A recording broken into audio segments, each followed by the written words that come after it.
What's up guys? For today's video, mag-o-open ako sa personal relationship ko. Mag-o-open ako sa inyo kung ano yung mga nararamdaman ko ngayon, kung masaya pa ba ako sa relasyon namin.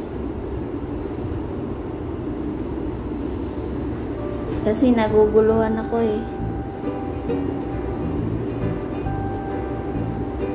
Siguro mga mahaba-haba tong video na to. Kasi wala akong masabihan dito eh. Wala akong makwentuhan. Wala akong masabihan sa nararamdaman ko. Naguguluhan ako kung kanino ako magsasabi. Nagre-research na ako sa Google. Nagre-research na ako sa YouTube. Kung ano yung kagaya sa nararamdaman ko ba, kung ano yung mga dapat gawin. Kasi meron kasi akong nakita doon sa YouTube na kapag di ka na masaya sa isang relasyon, bitawan mo na. Hindi porke na ayaw mo na bumitaw, kesyo mga ganto, kesyo mga ganyan. Ikaw lang din kasi yung nahihirapan eh. Ako lang din yung nahihirapan kapag di ako bibitaw. Alam mo yan, yung para nasasaktan talaga ako. Kasi alam mo yun, yung nandito ako sa ibang bansa, nagtatrabaho sa ibang bansa, tapos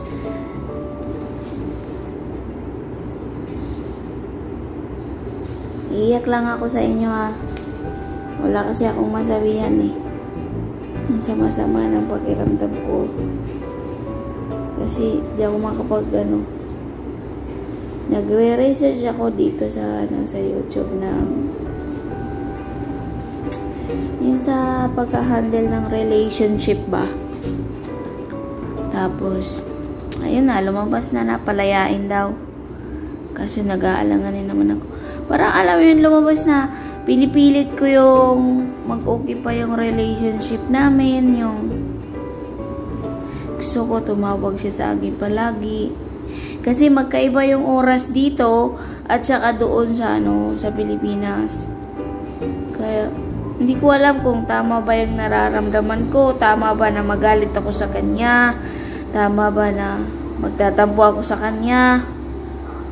Kasi magkaiba yung oras namin, tapos wala talaga siyang oras tawagan ako.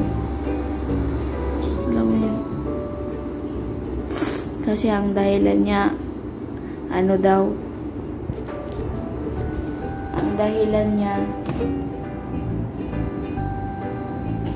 wala daw yung load sa kanila, hindi daw siya makapagpa-load, tapos, ganun. Hindi ko alam kung nakakaramdam ba kayo ng ganun?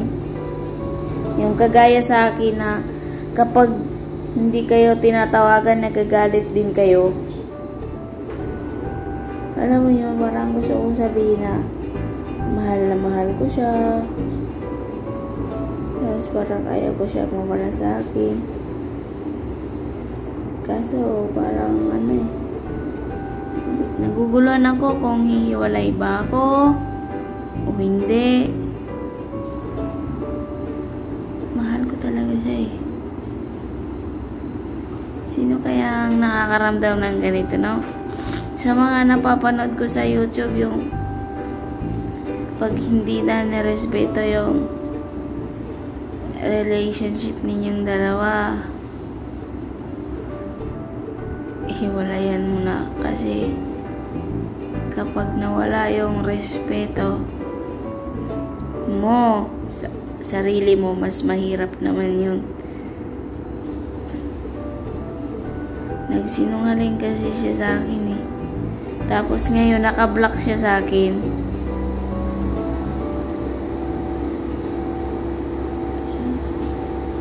Nahihirapan akong magsalita.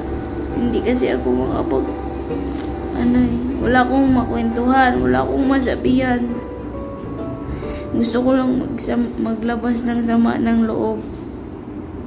Kasi kapag nailabas ko to, alam ko magiging magaan na yung pakiramdam ko.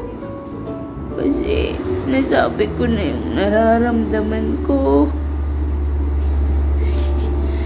Nahihirapan kasi ako sa kanya.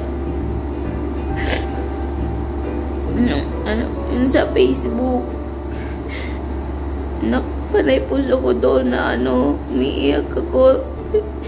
Namimiss ko siya. Tapos para sa kanya balibala lang.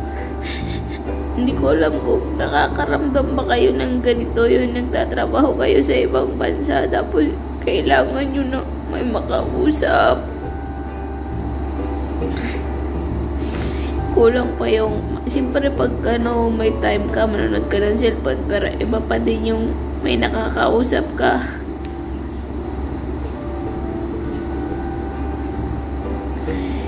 Hindi ko alam kung ipagpatuloy pa, kung gusto ko pa bang ipagpatuloy yung relasyon namin o ano ba, kasi ngayon kasi naka-block siya sa akin naka-block siya, binlock ko siya kasi gusto ko na mag-isip muna ako na wala siya, kung talaga bang importante siya sa buhay ko. Gusto kong lumayo muna sa Messenger, pati Messenger in-install ko na. Kasi gusto ko na matimbang-timbang sa sarili ko na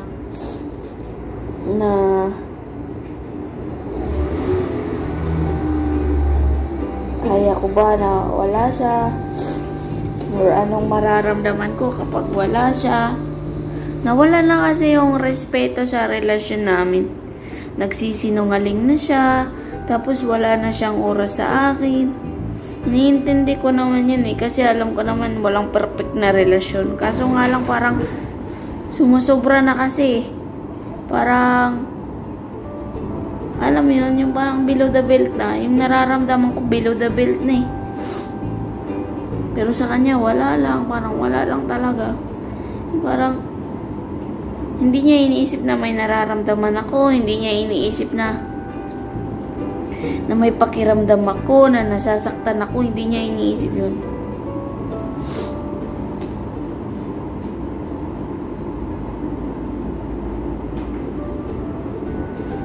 Pasensya na kayo, umiyak ako Gusto ko lang maglabas ng sama ng loob kasi ang bigat talaga ng pakiramdam ko. Wala akong masabihan.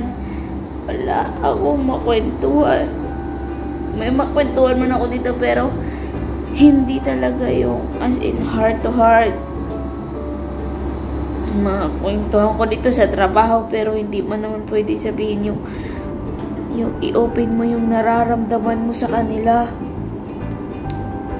Kasi hindi mo naman sila ka-close, di ba? Hindi. Parang nahihiya pa ako. Pero dito kasi sa YouTube channel ko, bahay ko to kaya parang magsasabi na lang din ako. Kasi hindi talaga ako napapalagay. As in parang ang bigat ng nararamdaman ko. Meron pa isang beses tumawag, nagbalikan kami. Tumawag siya sa akin. Tapos, yun na, okay na sana, okay na. Nagtawagan na kami, ganyan. Habang nagtawag siya sa akin, nagtatagay siya. Tapos di niya sinabi sa akin. Tama ba yun? Di ba parang hindi? Parang nawala na yung respeto niya. Parang nakalimutan niya na kung sino ako sa buhay niya. Wala na siyang respeto sa akin. Parang binura niya na ako sa buhay niya.